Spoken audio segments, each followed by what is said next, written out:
Hello everyone, this is Tetsuo from Podcast of Five Rings, and welcome back to our Gaslands build. If you remember last episode, we had left off, I was putting some final touches on this guy, and I ended up doing a couple extra things. But we're gonna get to painting today, but first I wanted to show you kind of some things. We might do some more touch-ups on this before we paint. But anyway, so to start off with, I got the missile launcher fastened in place. He's not gonna move no more. And attach the passenger side grenade launcher. Hold on, let me pull that zoom up. There we go. So we got that kind of in place. So the idea is that like the passenger can reach out the window and just kind of pull the trigger or something. I don't know. Maybe he has some internal mechanism. Who knows? This is all for fun. But then the biggest change I did was I went ahead and I added these pieces of armor on the rear wheels. And the one on the passenger side also I added some spikes. I kind of like the idea of it only being on one side, plus with our plow, right, like they get funneled that direction, right? So, I don't know. Maybe they should be shorter, but I kind of like them. It's an interesting little design. But I also took this small pin drill here, and I did a little bit of damage on the front there, but then mainly I did a hole there, and I made a little hole right there, just a couple spots on the windshield, and kind of scratched it up with a knife, X-Acto blade, and just kind of showing like somebody shot at him before. So, but yeah, we'll get to painting this here in a minute. I figure we might want to add some more bullet holes to them, and I figured I would kind of show you guys how I do them. It's super simple, just this little drill bit. And let's say he passed somebody on the wrong side and somebody decided to start shooting at him from here, right? I'll pop him off here for this process. And all you do is just kind of find a good spot, I'll just say here, and you just drill. Well, I slipped, but I'm also out of focus. But even though I slipped, you can see, give us a nice little scratch. So I'm going to keep it. As we were saying last time, they wouldn't have cared, so neither do I. We're going to start at the bottom of it now this time, and just go slow. Take your time. No real reason to just, jam down on it, unless you want to, I guess, And then the key thing about bullet sprays is you don't want it to be in a line, right? They just they spray everywhere. So, maybe they shot at them, and so we're gonna have like an upward kind of reaching thing, but we don't want to just like do a line of them. So this next one we're going to go down here.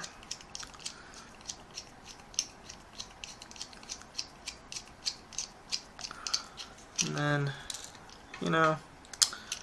do another one really close to him, but a little bit above. Maybe a little deeper than we just did that last one too. There we go. A little bit of bullet spray. So yeah, the other thing we're going to want to do before we start putting down our primer to start painting is we want to rough him up a little bit. We don't want to do too much, but we do want to do a little bit. So I'm going to take this file from before. I'm just going to find a couple places. I'm just going to kind of give him some scratches. Ooh, that's good. Last one did not do this, but you can see, start to peel up some of that paint. I betcha when we do the spray, that'll pick up a little bit, and we can use that for our painting. So we're just gonna get some scratches in there. Not really teeing it up. Get some on the front.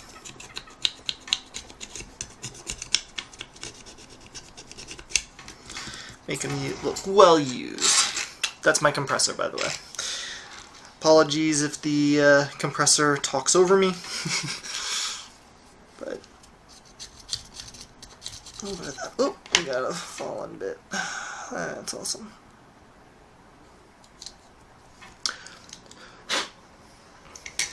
That's okay. He kind of balances. I'm okay with that. Alright. So, let's clean some stuff up. A little bit out of the way. I'm going to take this guy from last time. We're going to definitely set him aside. We do not want overspray to pick up on this. Now, I think I mentioned it last time. I don't have the best of a spraying booth. So, yeah, you can follow this if you want, but realize that this is probably not the best way to do things. What I use is can't really show the whole thing in there, but this is a 2 boxes from Gundam, leftover bottoms of them that I just slapped together. And I just use it with the spray brush. Now this guy right here, for anyone that's wondering, this is the Neo for Iwata, the CN... I forget. Essentially, it's the gravity feed version. I prefer gravity feed over siphon, but you know, there's reasons to do either or. So using the air to kind of blow away some of that dust. Actually, before we do this, I want to try to get that armor to fasten better. It's kind of flopping. It's going to fall off. So we're just going to put a little bit more glue in there. Sorry, I know you guys can't see that because of this. Whatever. Pull them out. Ah, shoot. Oh, shoot.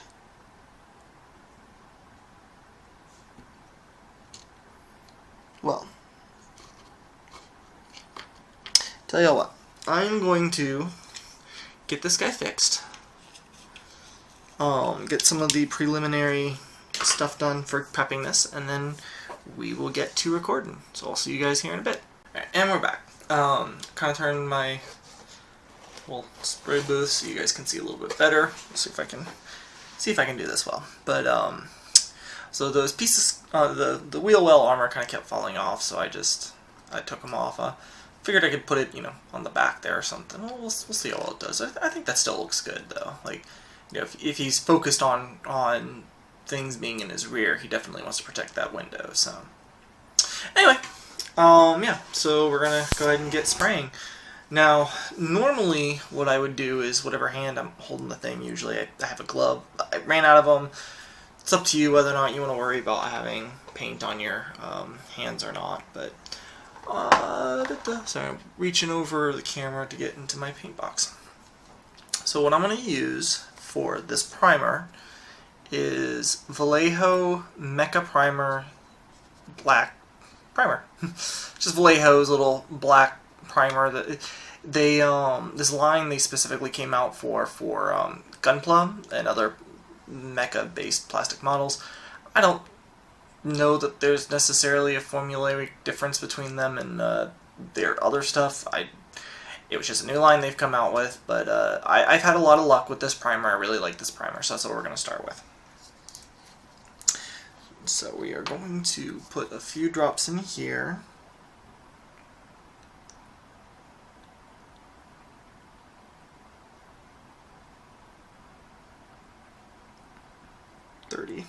$30 drops. We're going to put 30 drops in there. Should be enough to cover the whole thing, plus a little bit more. Probably should have done a little less, but not like the stuff's expensive. And I'm currently looking through the box. Where is it? There it is. And then they have this airbrush thinner, 71.261. This stuff's awesome. I like using this stuff not just for airbrushing, but also just for thinning the paints in general when we go to brush, because we're going to do some brushing. It is essentially 1 drop for every 5 drops of color, so since we did 30, we're going to do 6 drops. So 1, 2, 3, 4, 5, 6. You guys probably couldn't have actually seen those, but whatever. And then, take some of this, you know, toothpicks from before and just kind of give it a good old... Try not to knock over everything while keeping myself on the camera. Just want to give it a good mix. Whoops! Sorry about that. Yeah. Also happened to turn off my second monitor by doing that somehow. Alright, so let's make sure he's nice and solid on this little impromptu thing we got going on. Oh, crap. Forgot a step. Pull out my airbrush holder while we do this next step, because this is important. Not always important, but it is important for this because of what we've already done with the front windshield. I'm not too worried about these back windows here, and the front ones are open. But that front windshield, since we've done something to it, what I'm going to do is unmask it with some Scotch tape. So we're just going to pop that on there, and then taking our X-Acto. Everything's just in the way. I do not have a very good setup, apparently. Not for painting on camera do I have a good setup, I should say. So we're going to get that on there, and then we're just going to come from the corners and follow the line. And again, kind of in keeping with a lot of the other stuff, I'm not terribly worried about getting it perfect. Some of the paint ends up leaching through, that'll be fine. If we end up covering up some of the red base coat, that'll also be fine.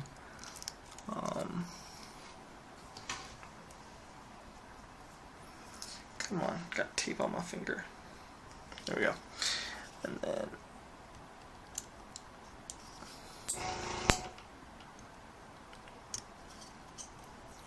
there we go. So yeah, got a nice little protection for most of the window.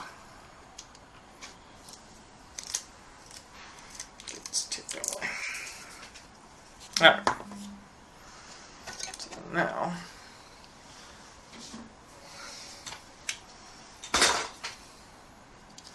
take this guy.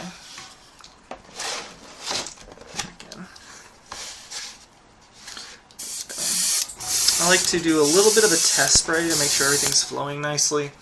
Don't have to, but it's really easy to get things clogged up, and I'd rather discover a problem before, as soon as I can. So, and then from here we just start. You don't need to blast it on so it gets, pulled up or anything, but it's nice, even coverage.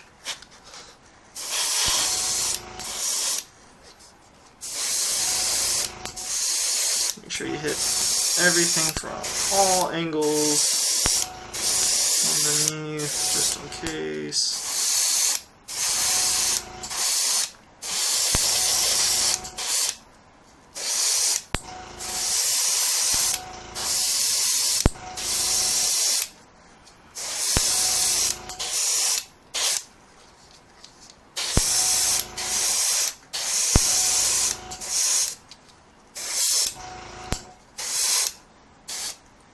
Alright.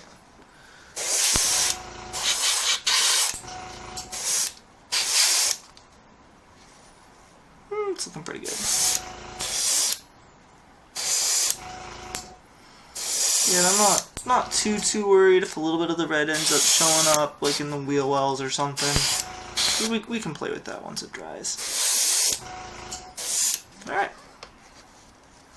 So, now that we got a nice full coat on here, we're going to let this guy dry. And while he's drying, I'm going to clean out this airbrush. I might overly panic / clean when it comes to airbrushes, but again, easy to clog. And in the meantime, we'll let this guy dry. So I am going to log off, let this guy dry, get this cleaned up, and then I'll be back and we'll start doing some of the hand painting. So see you guys here in a minute again. Alright, and back again. So this guy's now dried. Has a little bit of a sheen to him, but you can see that once we get the paint, it'll be excuse me, everything will pop out again. But it the primer kind of is a great equalizer, right? Like it brings everything together at this point. Like the whole thing, it doesn't look as I guess just thrown together, you know, whatever wording you want to use. But you can see there's that spot again. Oh, interesting. You can see a little bit of red from the video that I did not spot when I was painting.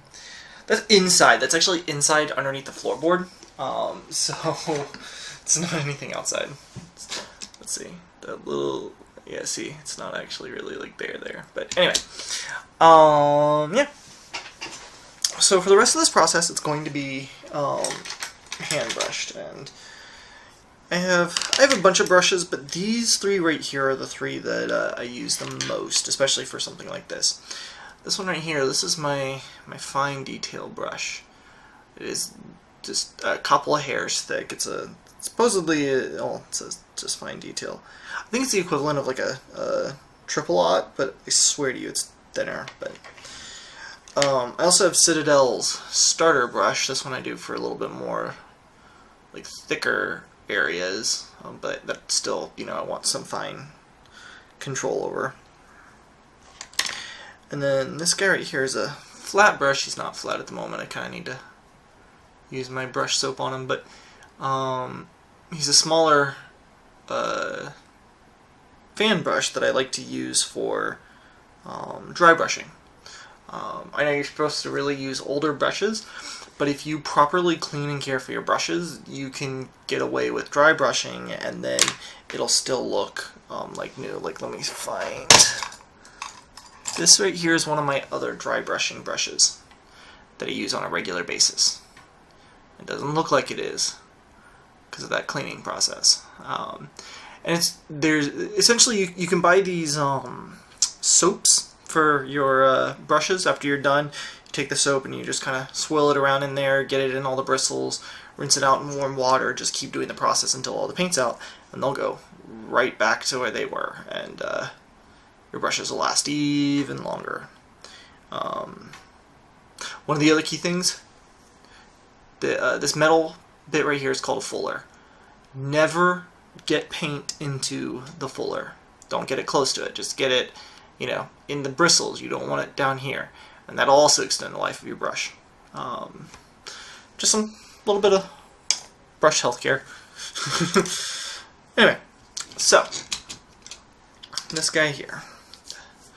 So actually, I thought this was interesting. I noticed this when it was drying. Let me see if I can't get the camera to pull it up. Yeah, there we go. You see that little circle on the hood? Whoops. That's where that decal was. So yeah, it kind of showed through. I mean, it's something that you'll really only notice if you're looking for, I guess, so it should be fine, hopefully, but I saw it. And you can see up top the scratch work we did where the paint, you know, was starting to peel up and everything. The bullet holes, so we'll see how it does. Sorry. Felt like it was a little bit tacky. Anyway, pop the. I guess anyway. Alright, so for this build, what we're going to use, we are going to use. Apologies, I should have pulled this all out ahead of time. There's my thinner.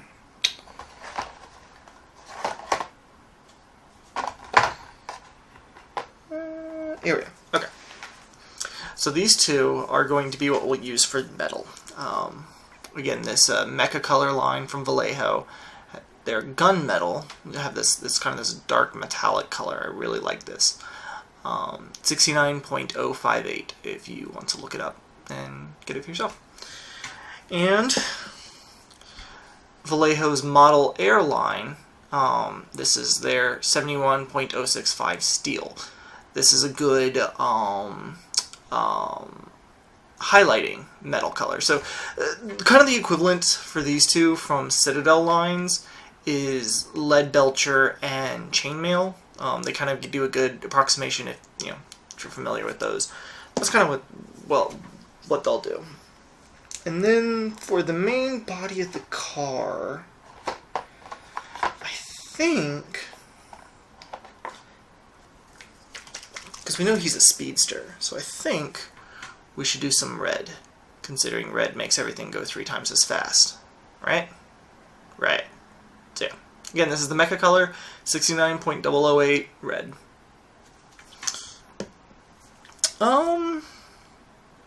Yeah, I think that's really all the colors we need right now. If we need any more, we'll grab them out of here. But this is where we'll start. So, first things first, we're gonna take the gunmetal. And I have my palette here. I got this palette for like 50 cents at Walmart or something. And as I said, 5-part, dribbled a little bit. Anyway, 5 parts paint to 1 part thinner. Even though we are dry brushing,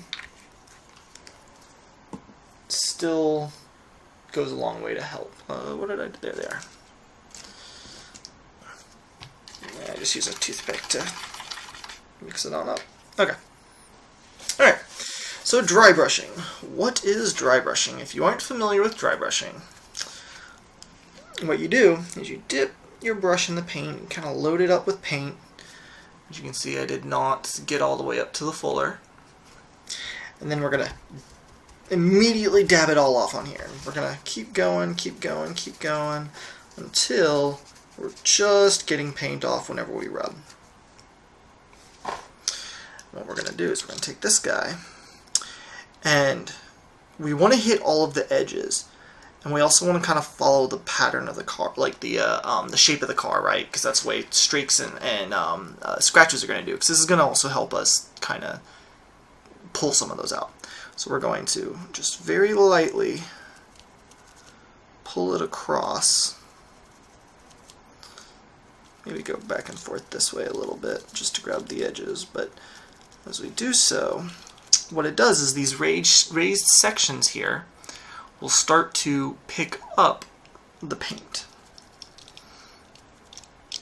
in just the raised sections.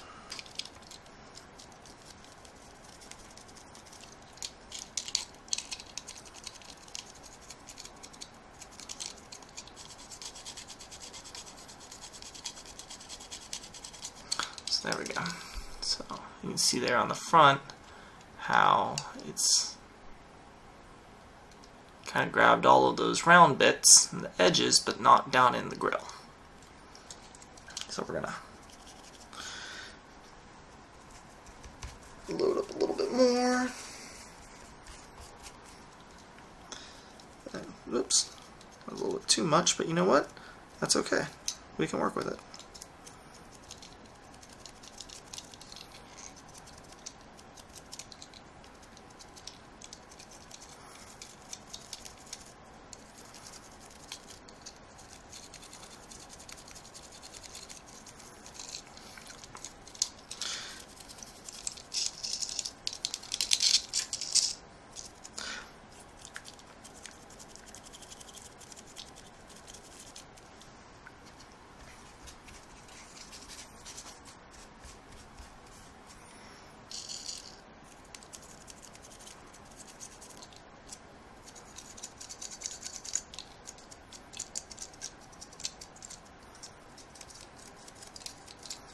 Just like so. And so on the back there, you can really start to see how it kind of just grabs edges, but it's not the whole thing. So, and I know that right now it doesn't look like it's made that much of a difference. And that's because this is kind of the first pass, so to say. Get our brush all nice and cleaned off.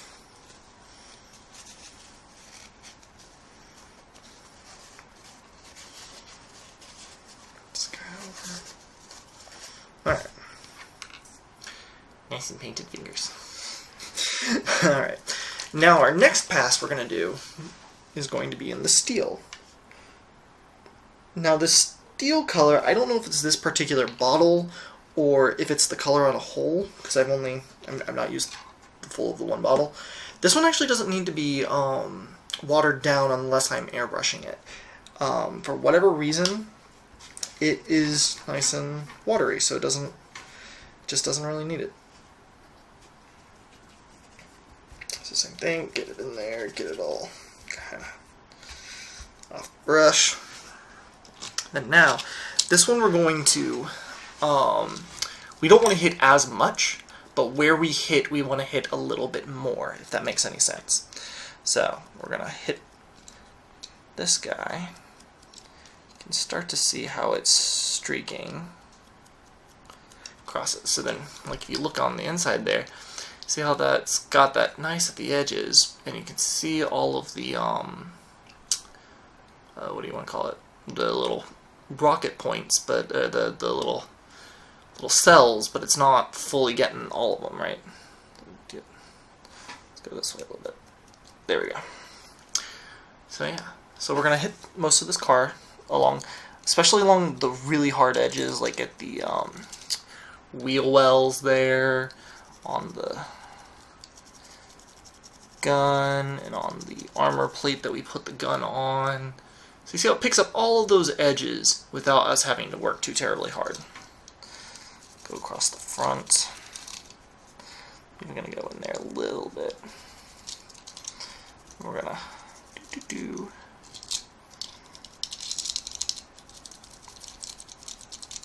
So yeah. So you see how that's really brightened up the edges, but it still has that dingy metallic look to it. We're going to really hit these with it, because these are metal in our little fiction. I'm gonna say these are little metal beams that somebody's found and slapped on here. So we want them to look nice and well, metallic. We'll kind of hit. Let's see. Let's get a little bit more on our brush.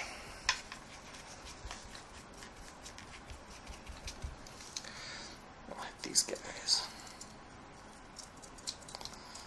You can see I had a little bit more than I necessarily needed to have, but that's okay.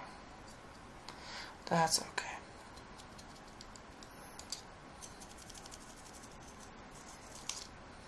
And there we go. So now we got all this nice little metallic, and you know what? This looks pretty good. We could possibly leave it like this, maybe paint up the you know, some of the small details and just kind of leave it like this. But I like that old red, as we said. I'm actually going to grab a new paper towel as well, because this one, I think that's where all the paint from my hands coming from, is actually the paper towel. Luckily, I've prepped one.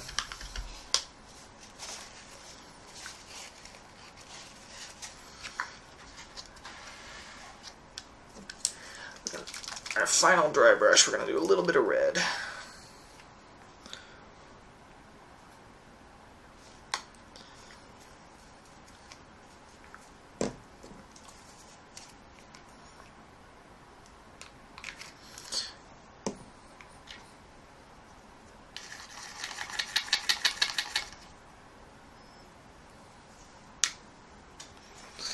Now the red, it can go on pretty dang strongly. So this we're gonna, because again it's brighter compared to everything else. We're gonna really make sure we've gotten a lot of the heavier stuff off. Now this time, because we got like this here, these guys here, this is all supposed to be metal, so we're not gonna hit that. We're gonna hit around it though. And if we've done it right, which I think we have, this one we can kind of swirl and do left and right and whatnot, because now, yes, the black is kind of getting a little bit red, but most of that silver is starting to pick up the red. Kind of see it in this light. But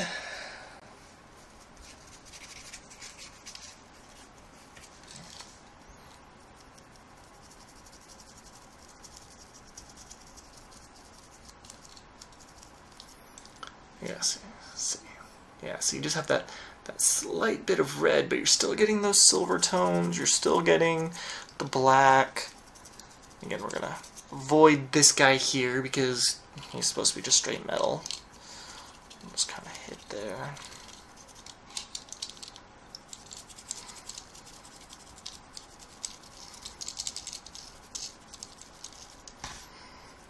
Just all of the old car body bits. Yeah, just like that. Just enough to say, hello, red was once part of me, but now is not. Whoops. Another one of our spikes fell off. 2 of them did. Oh. We'll fix those here in a second. I just stuck my finger in paint. Of course I did. That's the thing, right? Whenever you're recording, you're going to make the bigger mistakes. Alright. So, now that we've done that, we're going to knock the camera again. I apologize. I really, really apologize. I'm going to take my really fine brush. I'm just going to get a little bit of red on there. Just enough. And then we're going to take him and I don't know why I'm doing red right here. We really don't have red on headlights, but you know what? Rule of cool. I want red headlights, so we're going to have red headlights.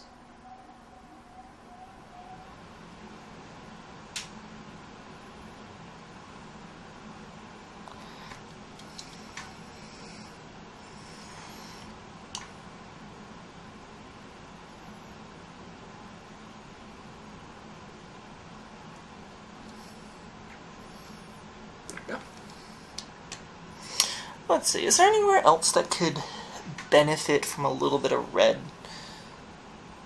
I don't know, I kind of like just how it is. Alright, yeah, we're just going to do that.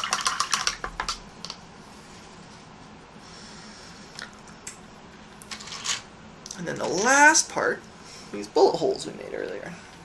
We're going to go into the chainmail. Again, just get barely a blip on here. And we're going to come in.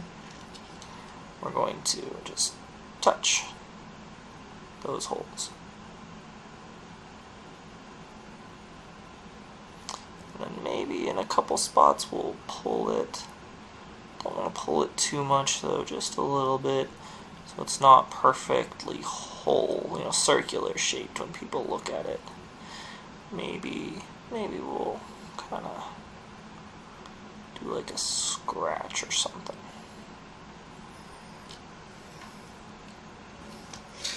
And then, so it looks pretty good, but we've kind of lost some of the depth unless you're like sitting right on top of it. So we're going to jump back in here to that gunmetal again. And by popping it in the very center, just a smaller bit of it, put that shadow right back where it was. And bam, we now have bullet holes.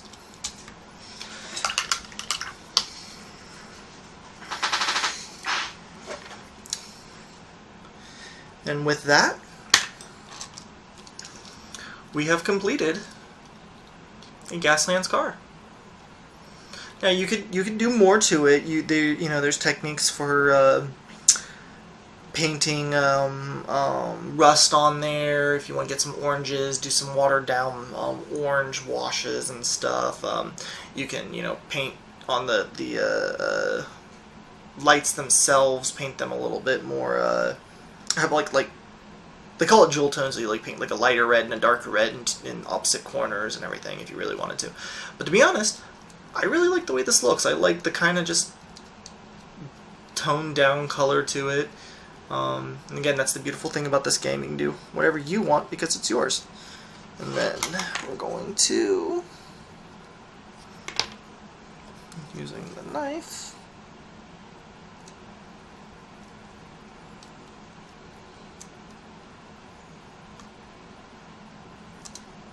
get this tape popped up.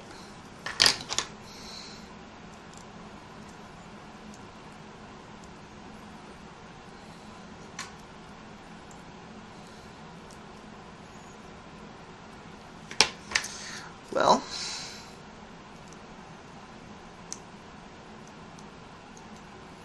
assuming it wants to behave, we will.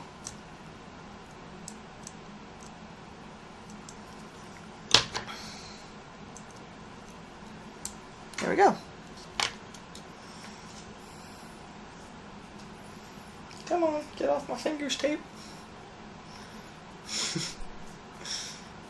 Anyway, there we go. Okay. So yeah. We now have 2 Gasland cars.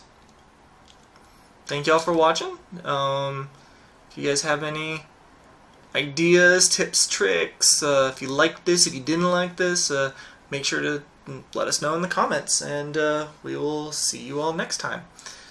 Hope you have a good day. Bye-bye.